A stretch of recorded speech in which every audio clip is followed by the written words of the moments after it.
ये नमी आँखों में है क्यों, दिल परेशान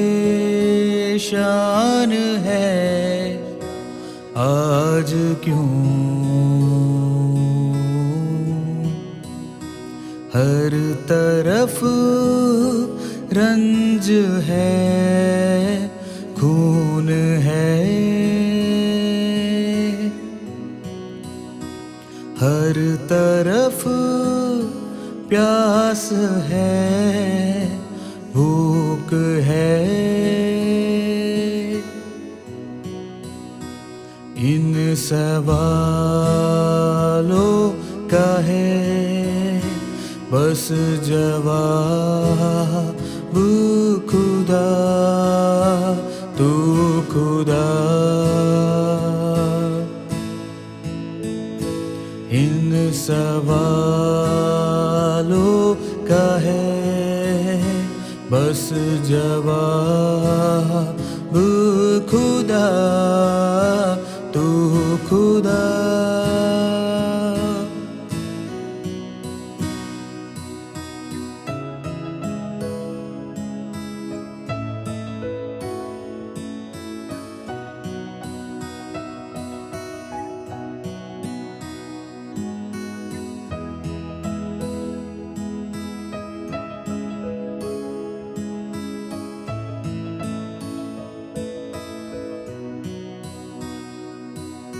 देश क्यों देश से आज है लड़ रहा,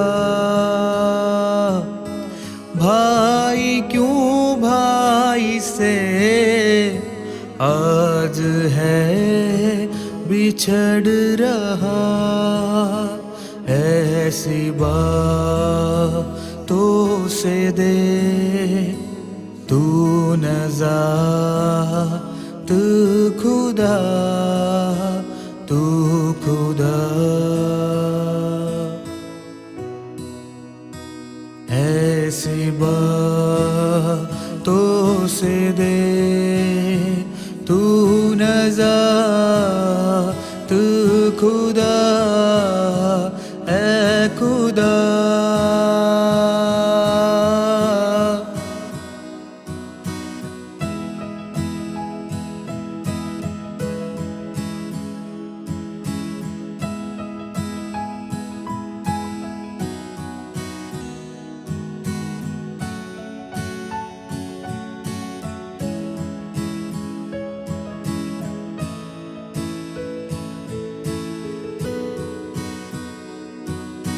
प्यार की बात क्या अब कोई क्यों करे,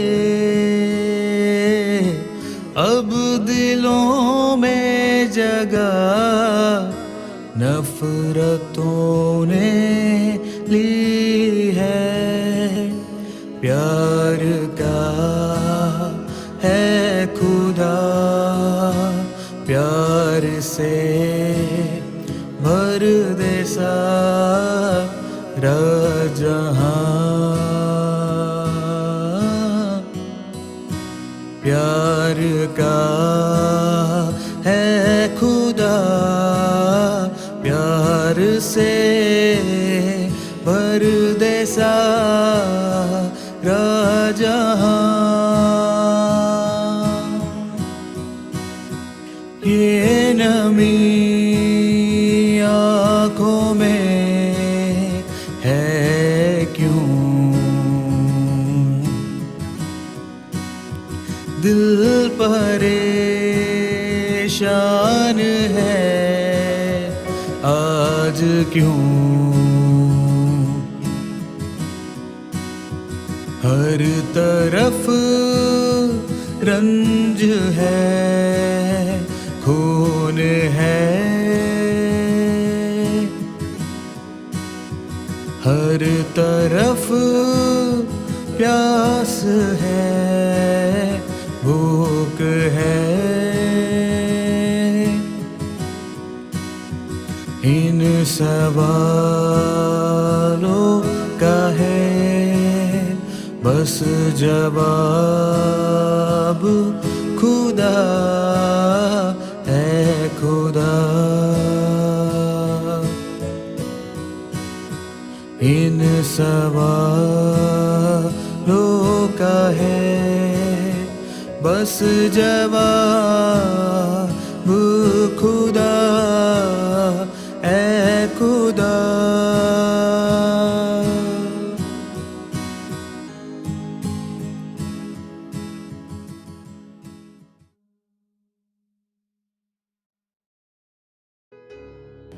दोस्तों, आप सभी को जय मसीह की। आज की शाम में आपसे एक प्रभु के महत्वपूर्ण वचन की ओर, एक मुद्दे की ओर आपके ध्यान को ले जाना चाहता हूं, जो प्रार्थना से जुड़ी हुई बात है, जो प्रभु को पुकारने से जुड़ी हुई बातें हैं। पर हमें यह जानना ज़रूरी है कि जब हम प्रार्थना करें तो किसको प्रार्थना करें।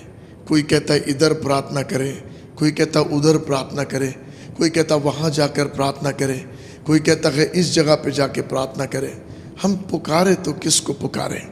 जब समय जीवन में कठिन आता है, जब परिस्थितियां बिगड़ जाती है, ऐसे समय जब डॉक्टरों की दवाइयां भी काम नहीं आती है, तब डॉक्टर भी हमसे कहते हैं कि अब कुछ नहीं हो रहा, आप उसको पुकारो जिसके हाथ में जीवन की ताकत है, आप उसे पुकारो। यदि वो चाहे तो सब कुछ ठीक हो जाएगा। मैं एक बात समझता हूँ, प्रार्थना में मुझे उसे पुकारने की ज़रूरत है जिसने आकाश और पृथ्वी को बनाया, जिसके हाथ में जीवन की ताकत है, वो जो सब कुछ कर सकता है, जिसके पास सारी बातों का अधिकार है। पर मनुष्य जीवन के अलग अलग परिस्थितियों में से होकर गुजरता है, उसके जीवन में अलग अलग हालात आते हैं, अलग अलग तकलीफ़ों में से होकर इंसान गुजरता है। कभी कोई नशे की आदत में फंसा हुआ होता है, कभी कोई कर्जे में फंसा हुआ होता है, कोई बीमारी में फंसा होता है, कोई गुप्त अपने जीवन के गहरे पापों में फंसा हुआ होता है, और इंसान कोशिशें करता रहता है इसमें से निकलने की, वो यत्न करता रहता है इसमें से बचने की, मगर उसको कोई हल, कोई रास्ता दिखाई नहीं देता है। ऐसे समय वो मन ही मन अंदर सोचता है, क्या कोई है जो मुझे इसमें से निकाल सके? क्या कोई है जो मेरी आवाज़ को सुन सके? मैंने कई लोगों के मुख से सुना, उन्होंने आसमान की ओर नज़र उठाकर ये बोला, क्या कोई परमेश्वर है? यदि कोई है तो मुझे इस परिस्थिति में से आप निकाल दें। आज की ये शाम मैं आपसे इसके विषय पर बात करना चाहता हूँ। मैं आपसे इस बारे में बात करना चाहता हूँ। देखिए, यिर्मयाह इसके 33वें अध्याय में, यिर्मयाह 33वें अध्याय के पहले वचन से बाइबल कहती है, moreover the word of the Lord came to यिर्मयाह सेकेंड टाइम। परमेश्वर का वचन यिर्मयाह के पास दूसरी बार आया। यिर्मयाह किधर था जब परमेश्वर का वचन उसके पास आया? बाइबल कहती है, while he was still shut up in the court of the prison, जब वो जेल खाने में बंद था, तब परमेश्वर का वचन दूसरी बार यिर्मयाह के पास आया। ये जेल क्या है? ये जेल वो है जहाँ एक इंसान चार दीवारी में बंद है, जहाँ से वो बाहर दुनिया की चीज़ों को देख सकता है। हर दिन हर पल इच्छा करता है कि मैं इस जगह से बाहर निकलूं, मगर वो अपनी ताकत से बाहर नहीं निकल सकता। जेल वो जगह है जहाँ उसे किसी ने अंदर डाल के रखा है, वो वहाँ से निकलना चाहता है मगर वो निकल नहीं सकता। प्यारो, आज मैं आपको सच बताऊं तो जेल खानों में हमारे शहर के कम कैदी है, मगर संसार में घूमते हुए ज़्यादा कैदी है। कोई शराब के जेल में बंद है, कोई व्यभिचार के जेल में बंद है, कोई बुरी आदतों के वासनाओं के जेल में बंद है, और इंसान कोशिशें कर रहा है, इंसान लगा हुआ है कि कैसे तैसे वो इस जेल में से बाहर आए।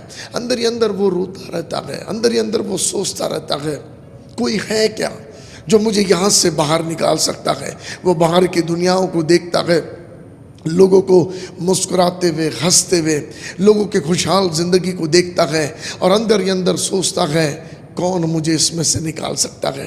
बीमारी में कोई पड़ा हुआ है, बीमारी उसके लिए जेल है, वो बीमारी से बाहर निकलना चाहता, नहीं निकलने पा रहा है। कोई कर्जे में पड़ा है, बाहर निकलना चाहता, नहीं निकलने पा रहा। कोई दुष्ट आत्मा के जकड़न में पड़ा है, बाहर निकलना चाहता, नहीं निकलने पा रहा है। कोई नशे में पड़ा है, नाना प्रकार की चीज़ें है जिसके बंधन में इंसान पड़ा है। मैं नहीं जानता आज आप किस तकलीफ में पड़े हुए हैं, कौन सी चीज़ें बरसों से आपको बांधे रखी हुई है। आज का वचन, मैं प्रभु के वचन के द्वारा आपसे बात करना चाहता हूँ। हाँ, मैं आपसे बात करना चाहता। देखिए, यिर्मयाह भी जेल खाने में बंद था और बाइबल का वचन कहता है जब वो जेल में बंद था, परमेश्वर का वचन उसके पास में आया। प्यारो, आपको मालूम, जब एक इंसान जेल में बंद होता ना, रिश्तेदार अंदर नहीं आ सकते उसके पास, कोई दोस्त अंदर उसके पास नहीं आ सकता, कोई भी उसके अंदर उसके पास नहीं आ सकता। मगर परमेश्वर के शब्दों में इतनी सामर्थ्य है, वो आपके जेल में, आपके अंदर आपसे मिलने के लिए आ सकता है। कोई जेल में ताकत नहीं है कि परमेश्वर की आवाज़ आप तक आने से रोक सके। परमेश्वर की आवाज़ वो है प्यारो, जब वो नाम लेकर तारों को बुलाता है, तारे सुनते हैं। परमेश्वर की आवाज़ वो है जिसकी आवाज़ सुनते ही पृथ्वी पर की सारी चीज़ें ठिकाने पर आ जाती है। वो परमेश्वर की आवाज़, उसका शब्द है जिसके द्वारा सारा बेडोल पृथ्वी सुडोल हो गया और सब कुछ एक के बाद एक स्थायी बनने लगा। वो बुलंद आवाज़ है, वो सामर्थ से भरी हुई आवाज़ है। कोई जेल खाने, कोई परिस्थिति में ताकत नहीं है कि परमेश्वर की आवाज़ आप तक आने से रोक सके। देखो, बाइबल कहती है जब यिर्मयाह जेल खाने में बंद था, तब दूसरी बार परमेश्वर का वचन उसके पास आया। क्या था? Thus says the Lord who made it, the Lord who formed it to establish it, the Lord is his name।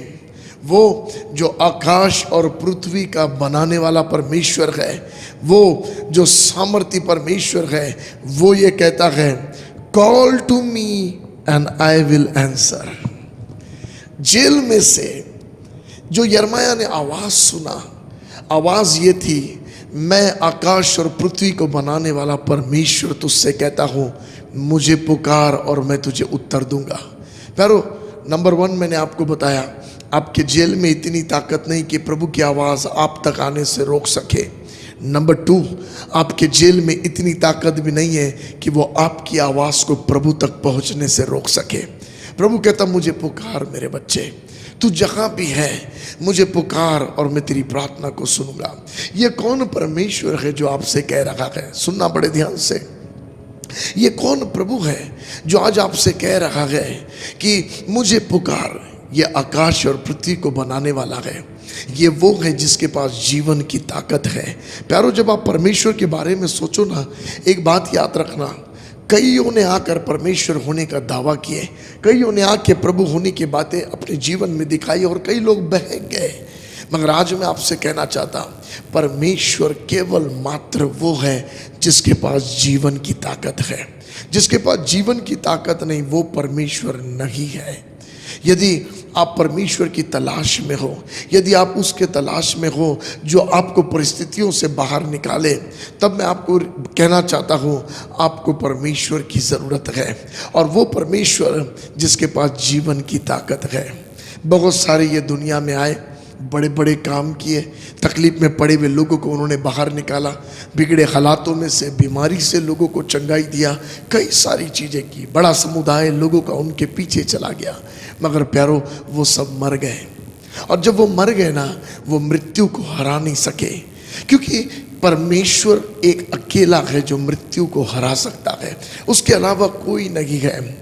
जब मैं पूरे मानव इतिहास को देख रहा था, सोच रहा था कि परमेश्वर कौन है, हर एक धर्म जाति वाला व्यक्ति ये परमेश्वर है, वो परमेश्वर है कहता है, मगर परमेश्वर है कौन? तब जब मैं खोज रहा था, मुझे एक ही व्यक्ति पूरे मनुष्य के इतिहास में मिला जो मृत्यु को हरा के बाहर निकला, उसका नाम यीशु है। वो मरा और मरने के बाद मृत्यु को हरा के बाहर निकला। और तब मैं जान गया जो मृत्यु को हरा सकता है वो केवल परमेश्वर है। इसलिए मैंने जान गया यीशु के अलावा और कोई परमेश्वर नहीं है।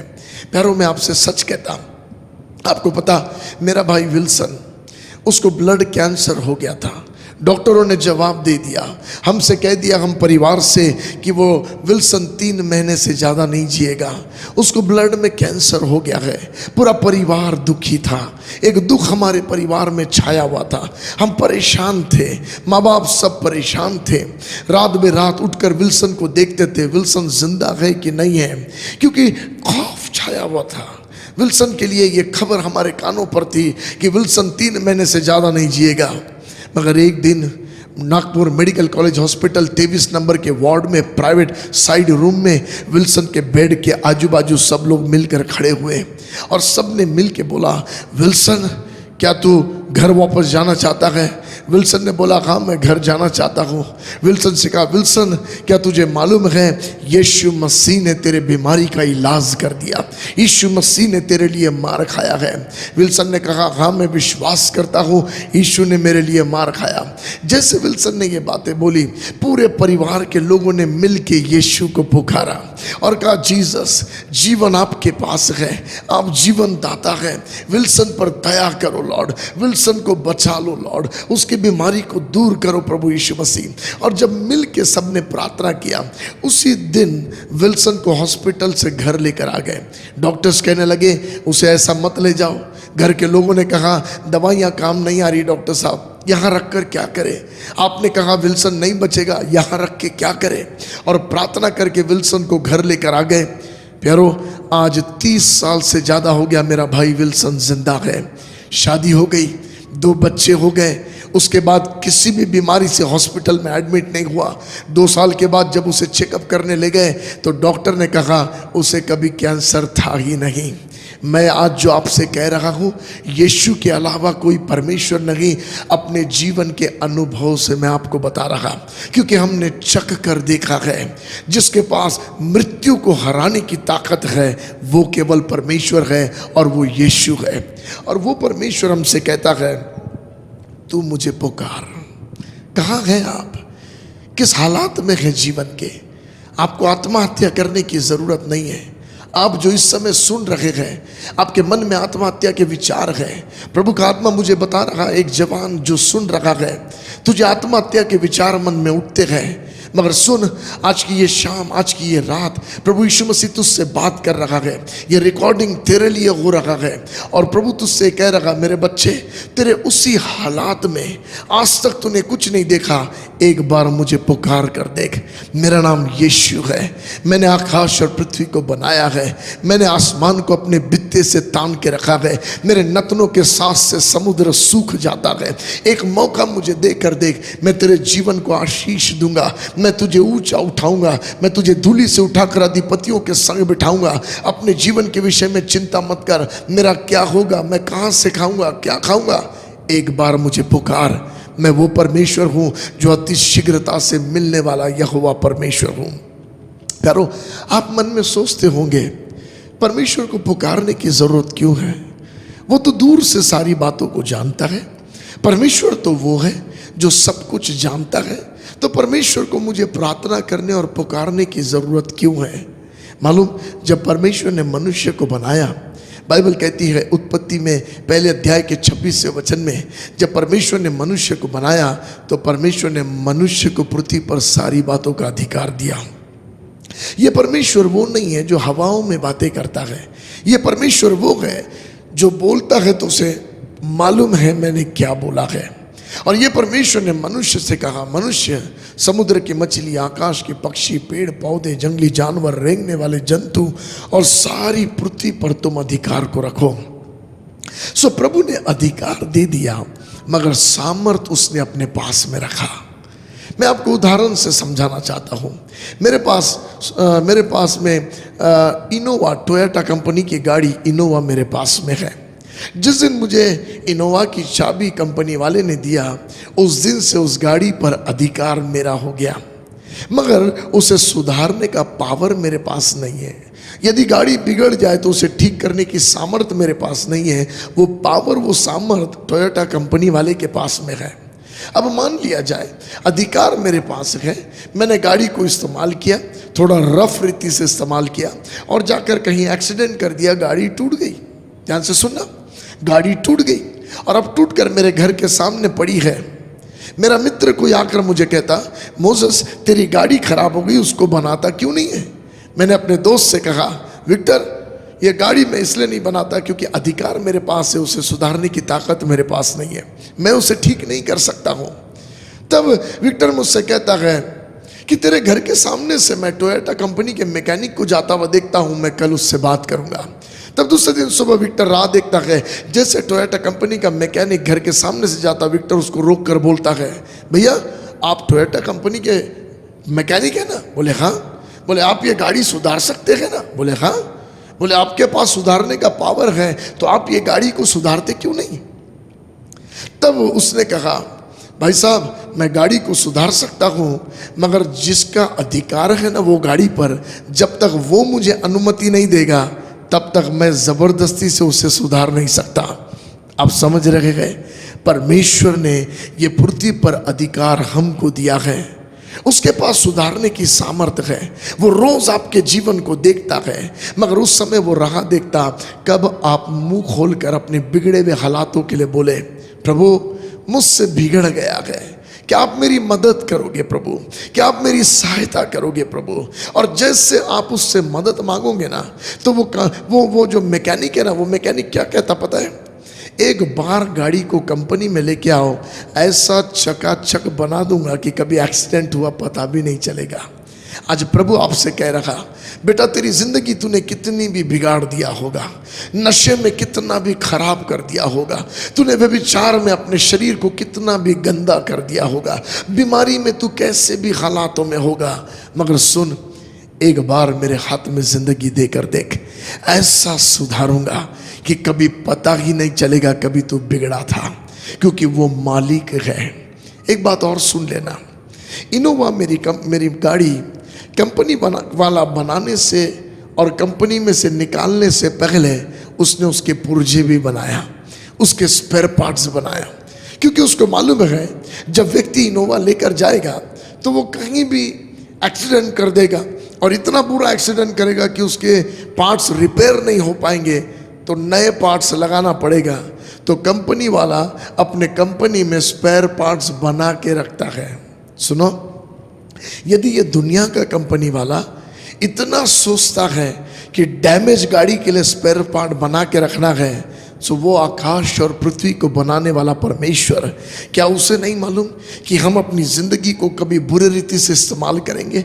वेश्यागमन में बीमारियां हम अपने जीवन में ला लेंगे, एड्स आ जाएगा, किडनियां खराब हो जाएंगी, शराब पी पी के फेफड़े बिगड़ जाएंगे, बुरी बुरी चीज़ों को देखकर आंखें खराब हो जाएगी, सिगरेट तम्बाकू पी पी के शरीर खोखला हो जाएगा।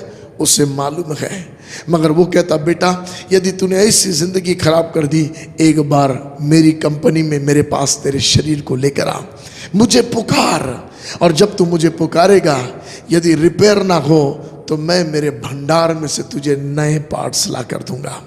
फिर दुनिया भर में ऐसे आश्चर्य कर्म हो रहे हैं, लोगों को नए नए बॉडी के ऑर्गन्स मिल रहे हैं, नए नए बॉडी के पार्ट्स मिल रहे हैं। एक एक प्रार्थना में मैं आपसे कहना चाहता हूँ, ये यीशु ने कहा तू मुझे परख कर देख। आज वो आपसे कह रहा है, मुझे पुकार और मैं तेरी सुनूंगा। सुनना, यिर्मयाह जो था वो जेल में बंद था, इसका मतलब सलाखों के पीछे वो दिख रहा था, पूरा कम से कम दिख रहा था, वो जेल में बंद था। आप कहोगे पास्टर मेरी परिस्थिति थोड़ी ज़्यादा बिगड़ी हुई है, मेरे हालात थोड़े ज़्यादा बिगड़े हुए हैं, मेरे हालात तो गले तक आ गए हैं, मैं तो गले तक कर्जे में डूब गया हूँ, मेरे जीवन इतना खराब हो गया, गले तक बातें आ गई है। तो आपके लिए एक और वचन मैं बताना चाहता हूँ। भजन संहिता इसके 40वें अध्याय के पहले दूसरे वचन में लिखा है कि मैंने अपने संकट में पड़े हुए यहोवा को दोहाई दी, मैंने धीरज से यहोवा की बाट जोई, और उसने संकट में दलदल के कीच में से, सत्यानाश के गड्ढे में से जब मैंने उसको पुकारा, उसने झुक कर मेरी दोहाई को सुन ली। मैं आपको बताऊं, दलदल का जो कीच होता है ना, जब आप दलदल में गिरते हैं, आप जितनी कोशिश करते उतने जल्दी अंदर जाते हैं, और जितना आप धीरे खड़े रहते उतने धीरे धीरे जाते हैं। आप अंदर तो जाते ही हैं, आप उसमें जाते ही रहते हैं। ये व्यक्ति जो दलदल में गिर गया, अब गिरते गिरते गले तक कीचड़ आ गया, तब उसने प्रभु को पुकारा। हमारे साथ क्या होता है मालूम, हम शुरुआत में प्रभु को याद नहीं करते, मगर जब सारे दुनिया के दरवाजे बंद हो जाते, जब दवाइयाँ काम करना बंद कर देती, जब डॉक्टर जवाब दे देते हैं, तब हमको परमेश्वर याद आता है। तब तक हमारे गले तक के मानो दलदल में हम फंस जाते हैं। मगर मैं आज आपको बताना चाहता, यदि आप इतना फंस गए हैं तो भी बाइबल कहती है मैंने सत्यानाश के गड्ढे में से उसको पुकारा और उसने मेरी सुन लिया। आज मैं आपसे कहना चाहता, ये यीशु उसके कान है और वो सुनता भी है, क्योंकि वो जिंदा है, उसके पास जीवन की ताकत है, वो परमेश्वर है। आप जहाँ है ना वहीं से उसे पुकारिए। इस समय जब आप सुन रहे हैं, आप उसको अभी पुकारिए और वो आपकी दुहाई को सुनेगा, आपकी परिस्थिति से बाहर निकालेगा। बाइबल कहती है एक मार्ग है जो मनुष्य के लिए कठिन जान पड़ता है, मगर यहोवा उसके लिए सरल बनाता है। यदि आपके लिए कोई मार्ग कठिन है, यदि आपको हालात कठिन लग रहे हैं, आज मैं आपसे कहना चाहता, चिंता मत करो, एक बार उसे पुकार के देखो। देखो वो कितना भला है, वो कितना प्रेमी है। बाइबल कहती है किसी के नाश होने में उसको खुशी नहीं मिलती। आप कहोगे पास्टर मेरे गले तक नहीं, मेरे तो पानी सर के ऊपर से चला गया है, हम तो डूब चुके हैं पास्टर, हमारा बिजनेस डूब गया है। आप जो बात कर रहे हैं शायद ये मेरे लिए नहीं है। यिर्मयाह तो जेल में था, वो दिख रहा था। ये वाला व्यक्ति जिसके बारे में आपने भजन संहिता में बोला वो गले तक डूब गया था, मगर हमारे तो सर के ऊपर से चला गया, कर्जा ऊपर से चला गया, हालातें बहुत बिगड़ गई है। मैं आज आपसे कहना चाहता, एक और वचन योना की किताब इसके 2 अध्याय के 2 वचन में लिखा है कि योना को जब लोगों ने फेंक दिया तो योना मछली के पेट के अंदर चला गया। सोच के देखो, योना दिखता होगा क्या? मछली के जब पेट के अंदर चला गया, गंदा सड़ा हुआ, जिस मछली के बाहर से इतनी बदबू आती है, वो मछली के पेट के अंदर कितनी गंदगी होगी। वो योना अंदर गंदगी में पड़ा हुआ। बाइबल बोलती है योना ने उस मछली के पेट में से निगल लेने वाली परिस्थिति में से योना ने परमेश्वर को पुकारा, और जब उसने वहां से पुकारा, योना कहता परमेश्वर ने मेरी सुन लिया। प्यारो सुनना, जेल के पीछे आप होंगे, प्रभु आपकी सुनेगा। दलदल में आप फंसे होंगे, प्रभु आपकी सुनेगा। या परिस्थिति ने आपको निगल लिया है तो भी प्रभु आपकी सुनेगा और आपको वहां से बाहर निकालकर आपको चट्टान पर चढ़ाएगा। यिर्मयाह इसके 29वें अध्याय के 10वें वचन में प्रभु ये कहता है, यहाँ पे कहता है 33 में, तू मुझे पुकार और मैं तेरी सुनूंगा। मगर सुनने के बाद वो चुप नहीं बैठता। 29वें अध्याय यिर्मयाह के 10वें वचन में कहता है, बेबीलोन के 70 वर्ष के बीतने पर, बेबीलोन क्या था? गुलामी का जगह था। एक समय वो बहुत आशीषों के जगह में थे, मगर अब वो गुलामी के जगह में आ गए हैं, जहाँ कोई और उनके गुलाम बना के रखा है। प्रभु कहता उसके 70 वर्ष बीतने पर मैं तुझसे मुलाकात लूंगा, आई विल विजिट यू। प्रभु वो है जो कहता तू मुझे पुकार, मैं सुनूंगा और सुन के चुप नहीं बैठूंगा, मैं तुझे मिलने के लिए आऊंगा। और फिर वो कहता मैं अपना ये सुहावना वचन तेरे जीवन में पूरा करूंगा कि मैं तुझे लौटा ले आऊंगा।